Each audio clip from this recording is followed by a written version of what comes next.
بسم اللہ الرحمن الرحیم۔ یہ ایک بک میں نے لکھی تھی دا یونیک سلوشن کے نام سے، کہ آج کل جو مسلمانوں کو کرائسز ہیں، مسائل ہیں، پریشانیاں ہیں، خاص کر عربوں کو اور پھر ہمارے پاکستان کے اندر،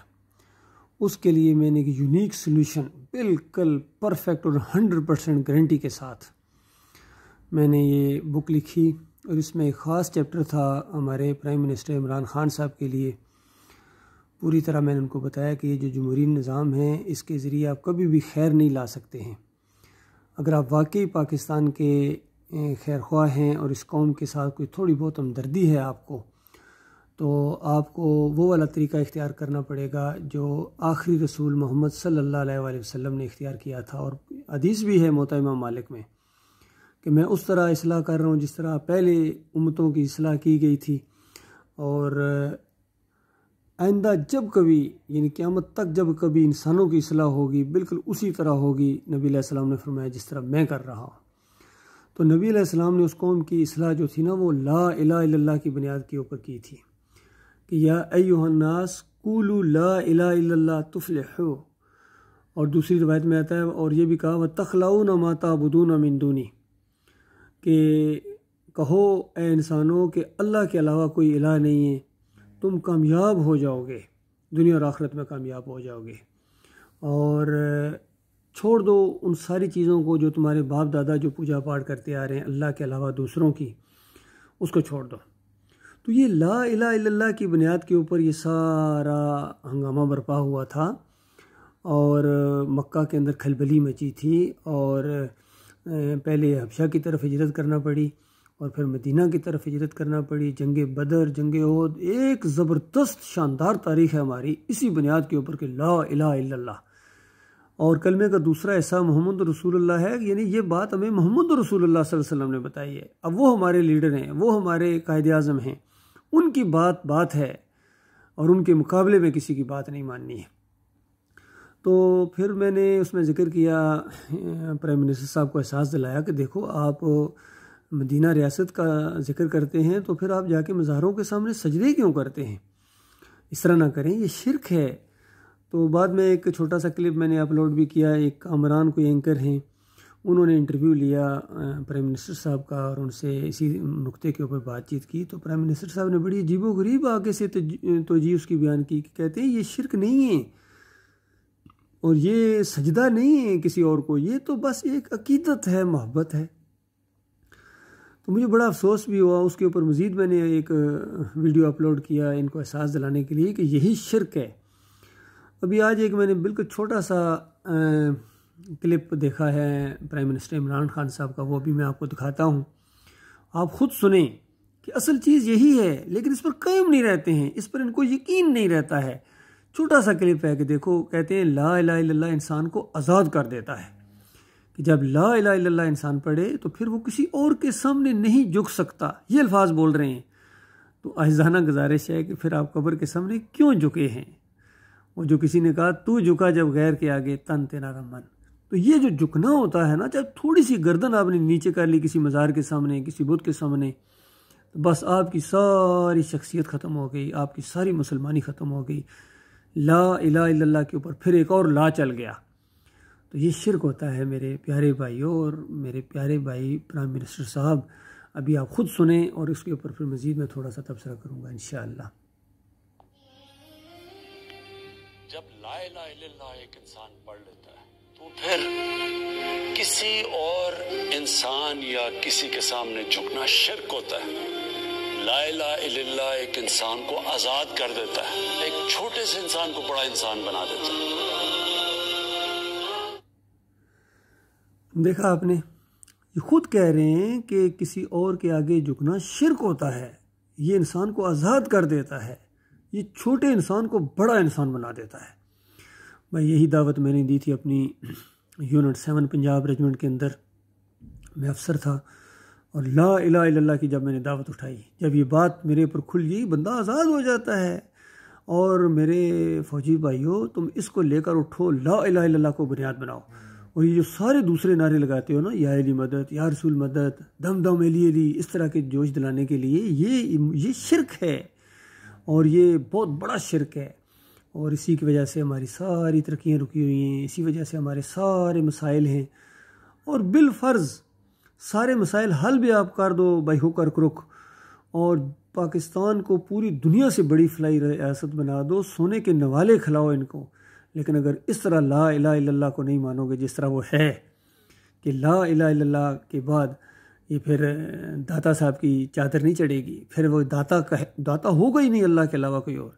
یہ میت ہوگی، یہ مردے ہوں گے، اموات غیر احیاء، سوال ہی نہیں پیدا ہوتا ان کے اوپر مزار بنے، چادر چڑھائی جائے، عرس اور میلے کیے جائیں، ان کے واسطے وسیلے دیے جائیں، ان کو رکوع اور سجدے کیے جائیں، تو یہ تو ممکن ہی نہیں ہے، کیونکہ لا الہ الا اللہ کا انکار ہو جائے گا۔ تو اس دعوت کو جب میں نے اٹھایا 7 پنجاب ریجمنٹ کے اندر، ہمارے کرنل نجم الحسن ملک صاحب تھے، انہوں نے فوراً اس کا ریئیکشن کیا اور کیس بنوا دیا، اور گویا میں ایک مجرم بن گیا ہوں، تو کسی اور طریقے سے تو مجھے نہیں نکال سکتے تھے، الٹا ایک میڈیکل کا کیس میرے اوپر بنوا دیا کہ اس کا دماغ کام نہیں کر رہا ہے۔ آپ غور کیجئے، جو اس طرح قوم کا خیر خواہ ہو اس کے اوپر یہ، اور گزشتہ 37 سال سے میں اسی لا الہ الا اللہ کی دعوت ہر علاقے میں ہر جگہ دے رہا ہوں۔ اپنے علاقے کے اندر بھی یہ گجر خان کے قریب چکری وکیلاں، وہاں مسجد توحید بھی میں نے بنوائی ہے الحمدللہ، اور وہاں یہی لا الہ الا اللہ کی دعوت ہے، ہر طرف لا الہ۔ ہم بریلوی نہیں ہیں، ہم دیوبندی نہیں ہیں، ہم اہل حدیث نہیں ہیں، ہمارا کسی مسلک سے کوئی تعلق نہیں ہے، ہم کسی سیاسی پارٹی کے ساتھ نہیں۔ یہ سیاسی پارٹیاں اس انداز سے نہیں، یہ بذات خود لا الہ الا اللہ سب سے بڑی سیاست ہے۔ اللہ کے بندو، اس سے بڑی کیا سیاست ہوگی کہ پوری دنیا کا نقشہ بدلی ہو جائے گا اس لا الہ الا اللہ کی وجہ سے، اس سے بڑی کیا سیاست ہو سکتی ہے؟ اور نبی علیہ السلام نے یہی سیاست کی ہے، یہی ہے دین کو نافذ کرنا، پھر اس کے مطابق عمل کرنا، آپ کی معیشت اس کے مطابق، آپ کے لین دین اس کے مطابق، آپ کی جنگیں اس کے مطابق، آپ کی صلح اس کے مطابق، آپ کے قیدی اس کے مطابق، آپ کا قیدیوں کا تبادلہ اس کے مطابق، سب کچھ تو اس کے اندر موجود ہے۔ پھر بھی اگر آپ ان چیزوں کو نہ سمجھیں تو بڑی بدبختی ہے میرے بھائیوں۔ بہرحال میں تو اپنی خوش نصیبی سمجھتا ہوں کہ اللہ تعالیٰ نے اتنی بڑی دنیا کے اوپر نگاہ ڈالی، پھر سارے ملکوں میں سے سب سے پہلے پاکستان کو اللہ تعالیٰ نے چنا، پھر پاکستان کے اندر کتنے لوگ موجود ہیں، پھر افواج پاکستان کے اوپر نگاہ ڈالی میرے مالک نے، اور پھر افواج پاکستان کے اندر کتنے بڑے بڑے افسر، بڑے بڑے لائق افسر، یقین کیجئے میرے سے زیادہ اچھے خاندان والے، میرے سے زیادہ پڑھے لکھے، میرے سے زیادہ انگریزی بولنے والے، میرے سے زیادہ ان فوجی معاملات کو بھی سمجھنے والے، لیکن مالک الملک کی نظر میرے اوپر پڑی۔ میں اس کا جتنا بھی شکریہ ادا کروں کم ہے، اور مجھے ذرا بھی اس چیز کا افسوس نہیں اس انداز سے، کیونکہ میں نے توحید کی دعوت اٹھائی ہے، میں نے اللہ کی وحدانیت کی دعوت اٹھائی ہے، میں نے محمد صلی اللہ علیہ وآلہ وسلم کا طریقہ اختیار کیا ہے، صحابہ اکرام کا میں نے طریقہ اختیار کیا ہے، اور انشاءاللہ یہ دعوت رنگ لائے گی، اور اسی کی وجہ سے خیر آئے گی، دنیا میں بھی اور آخرت میں بھی۔ پاکستان اسی دعوت کی وجہ سے اٹھے گا، یقین کیجئے۔ پھر یہ کافروں مشرکوں سے چاپلوسی بالکل نہیں آپ کریں گے، نہ چائنا کی، نہ روس کی، نہ انڈیا کی، تو سوال ہی پیدا نہیں ہوتا۔ پھر ہماری مائیں اور بہنیں جو چیخ رہی ہیں، کتنے سال گزر گئے ہیں، اندازہ لگاؤ، میرے خیال میں 4واں 5واں سال گزر گیا ہے، کرفیو لگا ہوا ہے کشمیر کے اندر، وہ چیخ رہی ہیں کہ کب مسلمان آئیں گے۔ حتیٰ کہ وہ انڈیا کے اندر بھی جو مائیں بہنیں چھوڑ کے آئے تھے، یا بعد میں جنگوں میں وہ لے گئے ظالم، تو ان کو چھڑانے کا کب انتظام کریں گے؟ میرے پیارے فوجی بھائیوں، جرنیلوں، یہ دیکھو، یہ بڑے بڑے تخمے لگانے سے کچھ نہیں ہوتا ہے، یہ اتنے اٹھائے بھی نہیں جا رہے ہیں، چند دنوں کا معاملہ ہے۔ اگر یہ توحید کی بات آپ نے نہ مانی تو یاد رکھنا اللہ کے پاس جانا ہے، وہاں آپ سے یہی سوال ہوگا کہ بتاؤ ارشد کرملائی کو کیوں فوج سے نکالا تھا، کیا جرم تھا اس کا، کون سی بات اس نے کہہ دی تھی؟ کہ یہی بات تو کہی تھی کہ لا الہ الا اللہ کو مانو، اصلی مانو، نافذ کرو اس کو اپنے اوپر پہلے، پھر فوج کے اندر، پھر پوری دنیا میں۔ تو یہی بات کہی تھی نا، اور تو کچھ نہیں کہی تھی۔ بے شک تحقیق کر لیجئے، انکوائری کر لیجئے، سب کچھ یہی تھا۔ تو لہٰذا میں پرائم منسٹر صاحب کا یہ کلپ دوبارہ آپ کو سناتا ہوں تاکہ غور کرو اللہ کے بندو اس کو، اور یہ میرا کلپ بھی پرائم منسٹر صاحب تک پہنچاؤ تاکہ ان کو اصلی بات پتہ چلے، آرمی چیف تک پہنچاؤ تاکہ ان کو اصلی بات سمجھ آئے۔ جب لا الہ الا اللہ ایک انسان پڑھ لیتا ہے تو پھر کسی اور انسان یا کسی کے سامنے جھکنا شرک ہوتا ہے۔ لا الہ الا اللہ ایک انسان کو آزاد کر دیتا ہے، ایک چھوٹے سے انسان کو بڑا انسان بنا دیتا ہے۔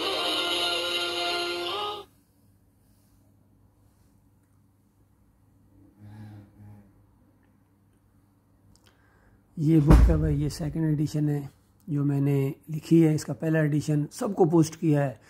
آرمی چیف کو، پرائم منسٹر کو،